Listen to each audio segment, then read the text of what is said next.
Hello everyone, welcome back to my channel. I hope তোমরা সকলেই ভালো আছো। তোমাদের ভালোবাসায় আমিও বেশ ভালোই আছি। তো আজকে হচ্ছে সানডেতে এরকমই খুব লেজি লাগে, কিছুই করতে ইচ্ছে করে না। একটু মর্নিংয়ে একটু লেট করে ওঠা হয়েছে, তারপরে চাটা খেয়ে একটু চলে গেছিলাম মার্কেটে হাজব্যান্ডের সাথে। তারপরে এই মাছ টাছ কেনা হয়েছে, সবজি নেওয়া হয়েছে। তো মাছের মধ্যে আজকে নিয়েছিলাম গলদা চিংড়ি, কারণ আজকে একটু করব চিংড়ি মাছের মালাইকারি, আর করব কাসকি ফিশ নিয়েছিলাম, ছোট ছোট মাছ, তো ওগুলোতে একটু টক করব। আর নিয়েছিলাম রুই মাছ, তো রুই মাছটা অন্য দিনে হবে। তো আজকে দেখো এই মাছটা প্রথমে আমি নুন হলুদ দিয়ে মাখিয়ে রেখেছিলাম, তারপরে অল্প কড়াইয়ে সামান্য তেল নিয়ে এটা প্রথমে ভালো করে ফ্রাই করে নিয়েছিলাম।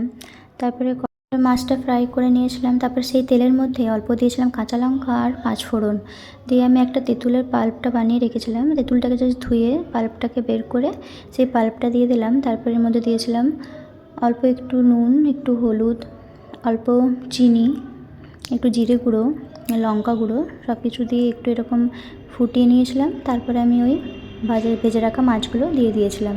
দেন একটু নাড়াচাড়া করে জলটা একদম ড্রাই হয়ে গেলে এটা নামিয়ে নিতে হবে, আর উপর থেকে অল্প গরম মশলা দিয়ে দিতে পারো। তো এই হয়ে গেল আমার কাসকি মাছের টক।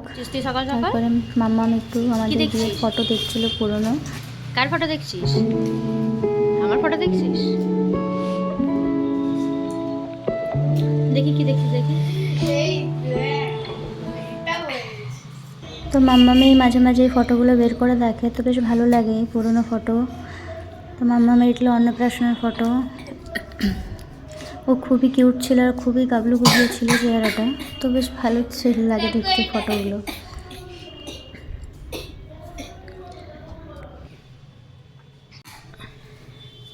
তারপর আজকে জলখাবার কিছু বানানো হয়নি, একটু বাইরের থেকে নিয়ে এসেছিলাম কচুরি আর এই ফিশ ফ্রাই আর কেক। তারপর খাওয়া দাওয়া হয়ে যেতে আমি আবার দুপুরের খাবার প্রিপারেশন করি। তো চিংড়ি মাছগুলো হলুদ নুন দিয়ে মাখিয়ে রেখেছিলাম, তারপরে একটা মশলা প্রিপেয়ার করেছিলাম, পেঁয়াজ আর রসুন, আদা, কাঁচা লঙ্কা আর গোটা গরম মশলা, এগুলো একটা স্মুথ পেস্ট বানিয়েছিলাম।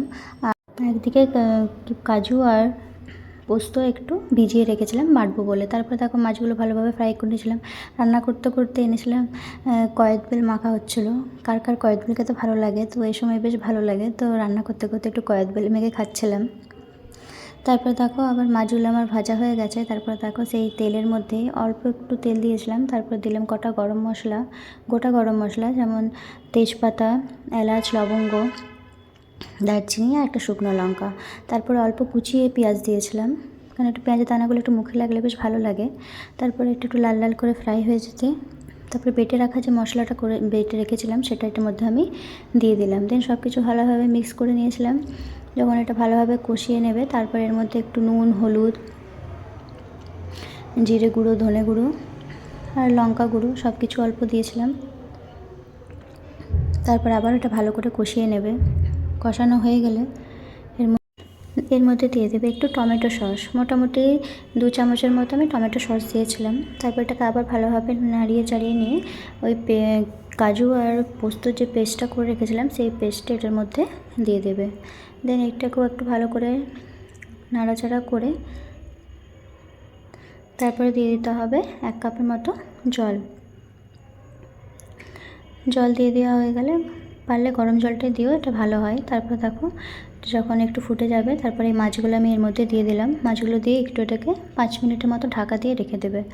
তারপর ঢাকা দিয়ে রাখার পরে এটা দেখবে একদম একটু ড্রাই হয়ে এসছে, তখন এর মধ্যে দেবে উপর থেকে গরম মশলা, আর তারপরে একটু দিয়েছিলাম ফ্রেশ ক্রিম আর এই ধনেপাতা কুচি। তারপর আবার একটু শাক ভাজবো, তার জন্য শাকটা আমি কেটে নিচ্ছিলাম। সানডে হলে মনে হয় যে একটু রেস্ট করি, কিন্তু সেটা কখনোই হয়ে ওঠে না। সানডে হলে যেন আর বেশি কাজ হয়ে থাকে, একটু স্পেশাল কিছু বানাবো, এই করে করে সারা দিনটা কাজের মধ্যেই কেটে যায়।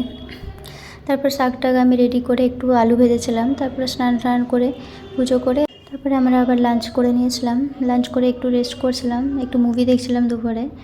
তারপর আবার একটু বিকেলে বেরিয়ে গেছিলাম একটু মার্কেট থেকে, একটু শপিং মল থেকে। তো একটু ঘোরাঘুরি করে একটু বাইরে স্ট্রিট ফুডই খেয়েছিলাম। সানডেটা এইভাবেই কাটলো। তো আজকের জন্য এতটাই, টাটা।